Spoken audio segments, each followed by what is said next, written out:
भारत ने इतिहास रचने की दिशा में अपना पहला कदम बढ़ा लिया है। जी हाँ, 14 जुलाई 2023 के दिन दोपहर के 2:35 पर आंध्र प्रदेश के श्रीहरिकोटा में स्थित अपने सतीश धवन स्पेस सेंटर से चंद्रयान 3 स्पेसक्राफ्ट को सफलतापूर्वक लॉन्च कर दिया गया है और अब यह स्पेसक्राफ्ट चांद तक के अपने सफर में धीरे धीरे आगे बढ़ रहा है। और यह हम भारतीयों के लिए काफी गर्व का दिन है।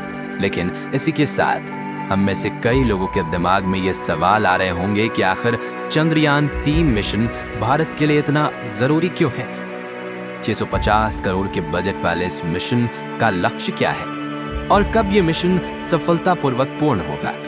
आज के इस वीडियो में हम चंद्रयान 3 मिशन से जुड़े इन सभी सवालों के जवाब देंगे और वीडियो के अंत तक आपको भारत सरकार और इसरो के वैज्ञानिकों पर गर्व महसूस होगा, तो वीडियो को अंत तक जरूर देखिएगा।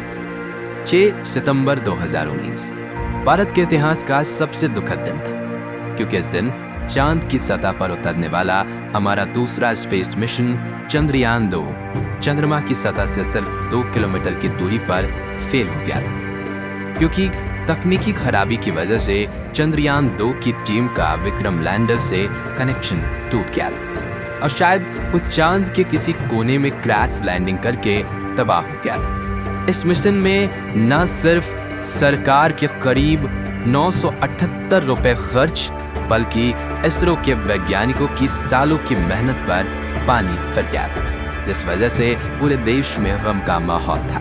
जिसके बाद देश के प्रधानमंत्री नरेंद्र मोदी ने इसरो वैज्ञानिकों और देश की जनता को सांत्वना देते हुए कहा था कि हम यहाँ रुकेंगे नहीं, बल्कि इससे सबक लेकर आगे बढ़ेंगे, क्योंकि विज्ञान यानी प्रयास, प्रयास और प्रयास।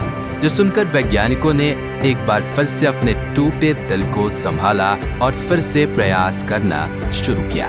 उन्होंने चंद्रयान 2 में हुई सभी भूलों को खोज कर निकाला और दिन रात मेहनत करके पूरे 4 साल बाद 2023 में पहले से ज्यादा एडवांस और पावरफुल स्पेसक्राफ्ट तैयार किया, जिसे चंद्रयान 3 मिशन के तहत 14 अप्रैल के दिन चंद्रमा की तरफ रवाना किया गया है। जिसके लिए 14 अप्रैल के दिन हजारों लोग इस लॉन्च को लाइव देखने के लिए सतीश धवन स्पेस सेंटर के पास उपस्थित हुए, जबकि लाखों लोगों ने सोशल मीडिया पर इस लॉन्च को लाइव देखा। और ठीक 2:35 पर इसरो ने अपने सबसे पावरफुल LVM-3 रॉकेट की मदद से लॉन्च पैड से चंद्रयान 3 स्पेसक्राफ्ट को लॉन्च किया। यह भीमकाय रॉकेट आसमान को चीरते हुए अपनी भयानक दहाड़ से चारों ओर कंपन उत्पन्न करते हुए चंद्रयान 3 को अंतरिक्ष के इस रोमांचक सफर पर ले गया। इस दौरान लॉन्च के सभी स्टेज सफलतापूर्वक पार हुए और चंद्रयान 3 चांद तक पहुंचने की अपनी यात्रा पर आगे बढ़ते हुए पृथ्वी के वातावरण से बाहर निकलकर अंतरिक्ष में पहुंच गया। इसके बाद से इसे सफलतापूर्वक रॉकेट से अलग करके इलिप्टिकल रूट पर छोड़ दिया गया है, जहां वो रोटेशन करते हुए पृथ्वी से दूर होते हुए चांद के पास पहुंच जाएगा और एक समय पर पृथ्वी की गुरुत्वाकर्षण की सीमा से बाहर निकलकर चांद के ऑर्बिट में दाखिल हो जाएगा, जहां से इस मिशन का अगला पड़ाव शुरू होगा। साथियों, भले ही आपको रोज रात आसमान में चमकते हुए गोले की तरह दिखने वाला चांद धरती के काफी करीब दिख रहा हो, लेकिन सच तो यह है कि चांद और पृथ्वी के बीच इतना ज्यादा अंतर है कि हमारे सौर मंडल के सभी ग्रह इनके बीच में फिट हो जाएंगे। और सटीक आंकड़े बताएं तो पृथ्वी और चंद्रमा के बीच में 3,84,400 किलोमीटर की दूरी है और इसे लूनर ऑर्बिटर में पहुंचने में करीब 40 दिनों का समय लगेगा। इसके बाद 23 या 24 अगस्त को चंद्रयान 3 के विक्रम लैंडर की चांद की सतह पर लैंडिंग करवाई जाएगी। लेकिन दोस्तों, चांद तक पहुंचना ज्यादा मुश्किल काम नहीं है, बल्कि चांद पर सॉफ्ट लैंडिंग करना काफी मुश्किल भरा सफर है। सॉफ्ट लैंडिंग का मतलब है सेफ लैंडिंग, यानी कि लैंड करने के बाद स्पेसक्राफ्ट बिल्कुल सेफ हो।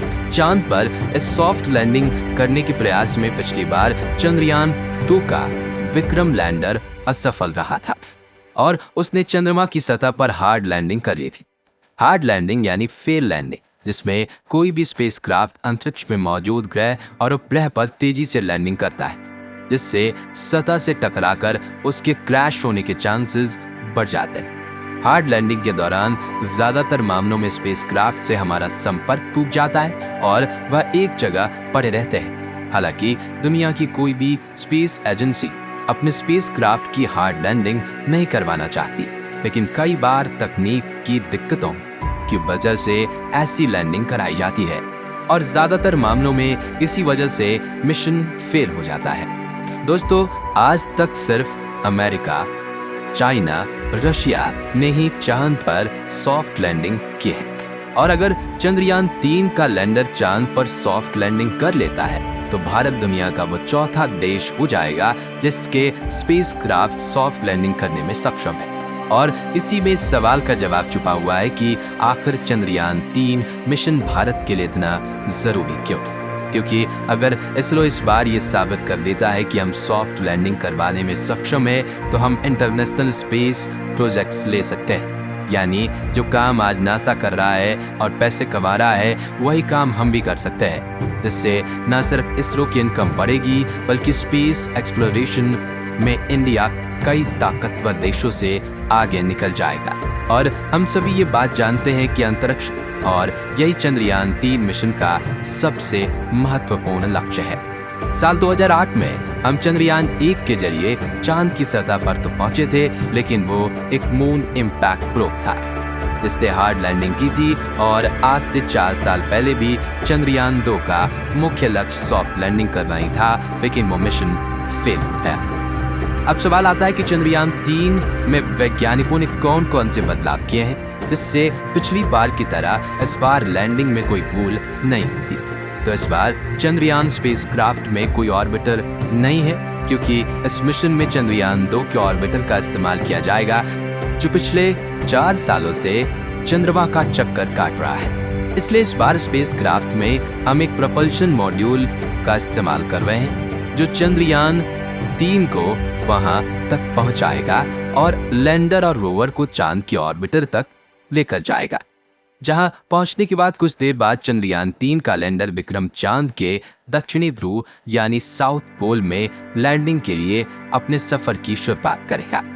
चंद्रयान 3 के इस लैंडर में भी कई बदलाव किए गए हैं, जैसे कि चंद्रयान 2 के विक्रम लैंडर में 5 थ्रस्टर्स थे, लेकिन चंद्रयान 3 के लैंडर में 5 की जगह 4 एडवांस थ्रस्टर्स लगाए गए जो चारों तरफ सही संतुलन बनाए रखने में लैंडर की सहायता करेंगे। इसके अलावा इसरो ने चंद्रयान 3 के लैंडर के पैर को बड़ा और मजबूत बना दिया है। साथ ही इसमें लगे सोलर पैनल्स को भी बड़ा किया गया है और फ्यूल स्टोरेज कैपेसिटी को भी बढ़ाया गया है, और सबसे जरूरी कि इसकी सॉफ्ट लैंडिंग के सीक्वेंसेस को काफी हद तक इम्प्रूव किया गया है। इन सभी बदलाव के करने के बाद विक्रम लैंडर की हजारों सिमुलेशन चलाकर टेस्टिंग की गई है, जैसे कि इसे चांद जितने ठंडे तापमान में टेस्ट करना, चांद जैसी सतह पर लैंडिंग करवाकर लैंडर के पैरों की मजबूती टेस्ट करना वगैरह। वहीं चांद पर इसकी लैंडिंग साइट को भी बदलकर पहले से बड़ी जगह चुनी गई है। साथ ही इसकी वेलोसिटी भी 2 मीटर प्रति सेकंड की जगह 3 मीटर प्रति सेकंड कर दी गई है। यानी कुल मिलाकर उन सभी समस्याओं का निवारण कर दिया गया है जो चंद्रयान 2 के लैंडर की लैंडिंग के दौरान आई थी। अब सॉफ्ट लैंडिंग के अलावा इस मिशन के दूसरे लक्ष्य की बात करें तो वो है चंद्रमा पर रिसर्च करना। जैसे साल 2009 में चंद्रयान 1 ने चंद्रमा की सतह पर पानी की खोज की थी, ठीक वैसे ही इस बार भी हमें चांद की और ज्यादा डिटेल में स्टडी करनी है। दरअसल चंद्रमा के दक्षिणी ध्रुव पर कई ऐसे बड़े बड़े गड्ढे हैं जहां अरबों साल से सूरज की रोशनी नहीं पहुंची।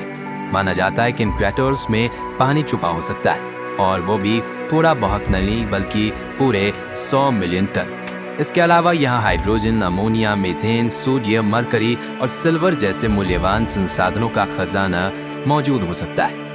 इन्हें स्टडी करने के लिए चंद्रयान 3 के लैंडर पर 4 साइंटिफिक इंस्ट्रूमेंट लगे हुए हैं, जिसमें से एक चांद पर आने वाले भूकंप की स्टडी करेगा, दूसरा चांद के तापमान की स्टडी करेगा, तीसरा चांद की सतह के पास प्लाज्मा एनवायरनमेंट की स्टडी करेगा, और चौथा चांद व धरती के बीच अंतर तय करेगा। इसके अलावा चांद पर विक्रम लैंडर के साथ 27 किलोग्राम वजन वाला प्रज्ञान रोवर भी भेजा जा रहा है। इस रोवर में कई सारे नेविगेशन कैमरा, एनर्जी के लिए सोलर पैनल और कम्युनिकेशन के लिए एंटीना लगाए गए हैं और ये चांद की सतह पर घूमते हुए डेटा कलेक्ट करके लैंडर को भेजेगा और लैंडर इस डेटा को ऑर्बिटर को भेजेगा, जहां से ये डेटा इसरो के ग्राउंड रिसर्च सेंटर पर पहुंचेगी। वहीं चांद के ऑर्बिट में घूमने वाला प्रपल्शन मॉड्यूल पृथ्वी से मिलने वाली रोशनी को ऑब्जॉर्व करेगा। बता दें कि चंद्रयान 3 का ये मिशन एक लूनर दिन का है, जो कि धरती के 14 दिनों के बराबर होता है। वहीं इस मिशन का बजट 615 करोड़ रुपए बताया जा रहा है। तो दोस्तों, अगर आप भी हमारी तरह यही चाहते हैं कि चंद्रयान 3 मिशन में भारत को अपार सफलता प्राप्त हो, कमेंट बॉक्स में इसरो को अपनी दुआएं जरूर दीजिए। साथ ही वीडियो पसंद आया हो तो इसे लाइक और शेयर जरूर कीजिए और चंद्रयान 3 मिशन से जुड़ी पल पल की जानकारी पाते रहने के लिए हमारे चैनल को सब्सक्राइब करके पास वाली घंटी जरूर बजा दीजिए। धन्यवाद।